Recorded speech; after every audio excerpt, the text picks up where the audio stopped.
उत्तर प्रदेश विधानसभा में सबसे गरीब विधायक अनिल प्रधान जी हमारे साथ हैं, जो चित्रकूट विधानसभा सीट से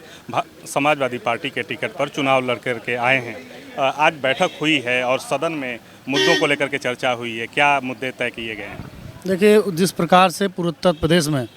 लोकतंत्र खतरे में है और जनता बेहद परेशान है, चाहे वो जो जनहित के मुद्दे हैं, चाहे वो बिजली की समस्या हो, पानी की समस्या हो, चाहे रोजगार शिक्षा की व्यवस्था हो, कहीं ना कहीं सरकार पूर्ण रूप से बैकफुट पर है। और एक ये चर्चा हुई है कि कैसे हमको जो है जनता की जो समस्याएं हैं उनको कैसे सदन पर रखना है, और हम लोग पूरी मजबूती के साथ जो जनता की भावना है, जो जनता की जो समस्या है उनको रखने का काम भी करेंगे, उसको सरकार के समझ उठाने का भी काम करेंगे। आप एक ऐसे क्षेत्र से आते हैं जहाँ पे उसकी अपनी एक पहचान है, इतने संघर्षों से निकल करके आप आए हैं, उन संघर्षों की लड़ाई के बाद अब सदन में जाएंगे, कैसा लग रहा है? देखिए, कि बहुत बड़ी जिम्मेदारी जनता जनार्दन और माननीय अखिलेश यादव जी ने दिया है, और पूरा प्रयास भी करेंगे कि उनकी उम्मीदों पर खरा उतरने का काम करें, और जो भी हमारी चित्रकूट की जन समस्याएं होंगी उनको निस्तारण के लिए उनकी जो कैसे उनको निस्तारित मैं पूरा प्रयास भी करूंगा, और ज़रूरत पड़ेगी तो सड़क से लेकर संसद तक मैं चित्रकूट के लिए हर समय मौजूद रहने का भी काम करूंगा। और जो उनकी जन समस्याएं हैं और जिस उम्मीद और आशा के साथ उन्होंने अपने बेटे और भाई को चुनने का काम किया, मदद करने का काम किया, उनकी उम्मीदों पर खरा उतरने का पूरा प्रयास करूँगा। खास करके समाजवादी आंदोलन जिसको कहा जाता है कि सड़क से सदन की लड़ाई लड़ता है, सड़क पर उतरे हुए आप लोगों को बहुत दिन हो गए, आप दिखाई देगा क्या? देखिए, समाजवादी लोग हमेशा सड़कों पर उतरे हैं, और डॉक्टर लोहिया जी कहते थे कि संसद आवारा हो जाती जब लोग सड़कों पर नहीं उतरते। तो हम लोग समाजवादी लोग हैं, माननीय मुलायम सिंह और अखिलेश यादव जी की नुमाइंदे करने वाले लोग हैं, समाजवादी विचारधारा के लोग हैं। हम लोग सड़क पर ही उतरकर और जनता की लड़ाई लड़ने का काम करने वाले लोग हैं, जो जनता की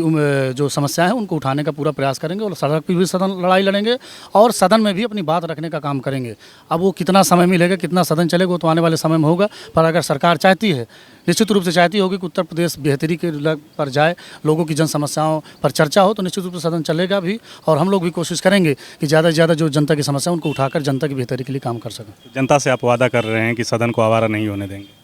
नहीं, सदन कभी आवारा नहीं थी। वो देखिए, सत्ता पक्ष के ऊपर निर्भर करता है। अब हम लोग जैसे विपक्ष के विधायक हैं, एक विधायक सत्ता पक्ष का हो, विपक्ष का हो, लोगों ने बड़ी उम्मीदों के साथ सबको चुनने के भेजा है, और अगर हमारी वहाँ पे जो समस्याएं हैं उनको नहीं सुना जाएगा, हमारी बातों को नहीं सुना जाएगा, हमारे प्रश्नों का गलत उत्तर दिया जाएगा, पूरे प्रदेश में हाहाकार मचा है, लोकतंत्र खत्म होने जा रहा है, भ्रष्टाचार है, बहु बेटियों के साथ अन्याय हो रहा है, लोगों को थाने में न्याय नहीं मिल रहा है, तो उसकी लड़ाई लड़ने का हम काम करेंगे, सदन में उठाने का भी काम करेंगे। आप जनता के बीच में रहते हैं, जनता किस तरीके की प्रॉब्लम्स लेकर के आ रही है? देखिए, जनता चूँकि कहीं ना कहीं छोटी छोटी समस्याएं, पहली चीज़ तो मूलभूत समस्याएं हैं, रोज़गार की समस्या, लोग परेशान हैं, लोगों को रोज़गार नहीं मिल पा रहा है, शिक्षा की व्यवस्था चौपट है, और पानी की बहुत ज़्यादा समस्या, लाइट की इतनी स्थिति दयनीय है कि पूरे उत्तर प्रदेश में हाहाकार मचा हुआ है। चूँकि उत्तर प्रदेश की जो पिछली सरकार थी 5 साल में 17 से 22 में कुछ किया नहीं, 12-17 के बीच में समाजवादी जब सरकार थी बहुत ज़्यादा माननीय अखिलेश यादव जी ने काम किया, बिजली को नए क्षेत्र तक ऊंचाई ले जाने का काम किया। तो जनहित की जो समस्याएं हैं, बिजली, पानी, शिक्षा, स्वास्थ्य, उस पर कहीं ना कहीं लोग परेशान हैं, लोगों को न्याय नहीं मिल पा रहा। सबसे महत्वपूर्ण चीज़ तो है कि आप लोगों के साथ न्याय कैसे कर पाएंगे? जो गाँव का गरीब है बेचारा, बहुजन एससी बिरादरी का व्यक्ति है, बैकवर्ड का व्यक्ति है, जो गाँव का गरीब पीड़ित शोषित है, अगर उसकी सुनी नहीं जाएगी तो कहाँ आएगा? वो हमारे पास आता है और हम वही उनकी लड़ाई लड़ने का काम करते हैं। लेकिन मैं आपके चैनल के माध्यम से कहना चाहता हूँ कि उत्तर प्रदेश में लोकतंत्र नहीं बचा है, थानों में केवल बड़े लोगों की सुनवाई हो रही, जो पैसे लोग, धनाढ़ लोग हैं, और कानून की जो कानून व्यवस्था पूर्ण रूप से तार है। अभी चित्रकूट की घटना बता दूं आपको, 2 दिन पहले की है,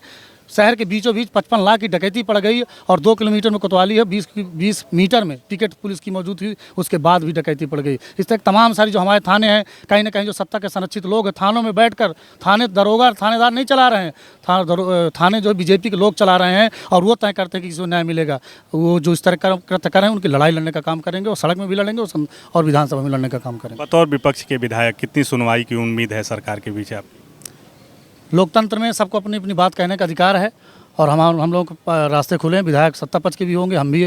विधायक हैं, और हमारे भी नेता माननीय अखिलेश यादव जी हैं, जो उत्तर प्रदेश की बेहतरी के लिए जिन्होंने काम किया था, और उनके नेता पद पर बनने से हम लोगों का हौसला 100 गुना अधिक बढ़ गया, और जनता की समस्याओं को लेकर सड़क में भी लड़ेंगे और सदन में भी लड़ने का काम करेंगे। उनकी समस्या के निस्तारण के लिए चाहे कुछ भी करना पड़े, सड़क से लेकर सदन तक काम करेंगे, आवश्यकता पड़ेगी तो जेल जाने का भी काम करेंगे, जेल भरने का भी काम करेंगे, कहीं ना कहीं इनको बेनकाब करने का भी काम करेंगे, और जो जनता की उम्मीदें हैं उन पर खरा उतरकर उनकी जो कोशिश एक विधायक स्तर से हो सकती है उनको करने का भी काम करेंगे।